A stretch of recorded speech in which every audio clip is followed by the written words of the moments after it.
Top quality और consistent performance के लिए सिर्फ सिल्वर पंप नाम याद रखना। મુદ્દે આંકડા સામે આવ્યા છે।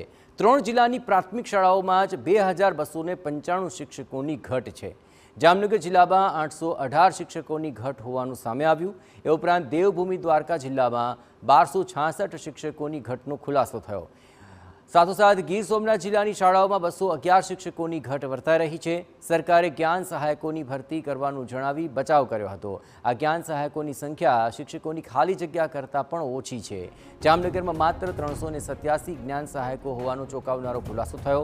દેવભૂમિ દ્વારકામાં પણ માત્ર 122 જ્ઞાન સહાયકો હોવાનું સામે આવ્યું। સરકારે ચાલી રહેલી 13,852 વિદ્યા સહાયકોની ભરતી સામે મૂકીને લૂલો બચાવ કર્યો હતો। આ સમગ્ર મામલે વધુ વિગતે વાત કરવા જોડાઈ રહ્યા છે ટીવી 9 સંવાદદાતા રોનક વર્મા। રોનક, આખરે શિક્ષકોની ઘટને લઈને આ મામલો ઉઠાવવામાં આવ્યો હતો, પરંતુ આખરે સરકાર તરફથી શું જવાબ રજૂ કરાયો?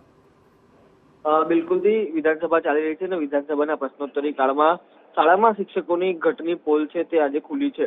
3 જિલ્લામાં જે પ્રકારે પ્રાથમિક શાળાઓ છે તેમાં 2295 શિક્ષકોની ઘટ છે તે સામે આવી છે। જિલ્લા વાઇઝ વાત કરવામાં આવે તો જામનગર જિલ્લામાં 818, દેવભૂમિ દ્વારકા જિલ્લામાં 1266, ગીર સોમનાથ જિલ્લામાં 211 શિક્ષકોની ઘટ છે। આ ઉપરાંત રાજ્ય સરકારે જે ખાલી જગ્યાઓ છે તેના સામે જ્ઞાન સહાયકોની ભરતી કર્યો હોવાનો જે લૂલો બચાવ છે તે કર્યો છે। ખાસ કરીને શિક્ષકોનું પણ જે એક આંદોલન છે તે ચાલી રહ્યું છે। કાયમી શિક્ષકોની ભરતી કરવાની વાત પાછલા કેટલાય વર્ષોથી ચાલી રહી છે। તે તમામ બાબતો વચ્ચે જ્ઞાન સહાયકો દ્વારા આ તમામ જગ્યાઓ પર કામ ચલાવવામાં આવી રહી છે। પરંતુ મહત્વની વાત એ છે કે જ્ઞાન સહાયકોની સંખ્યા છે તે શિક્ષકોની ખાલી જગ્યા કરતાં પણ ઓછી છે તે પ્રકારની માહિતી છે તે સામે આવી છે।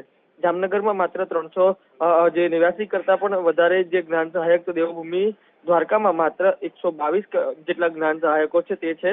આ મહત્વની વાત એ પણ છે કે રાજ્ય સરકારે લાંબા સમયથી ચાલી રહેલી 13,852 વિદ્યા સહાયકોની જે ભરતી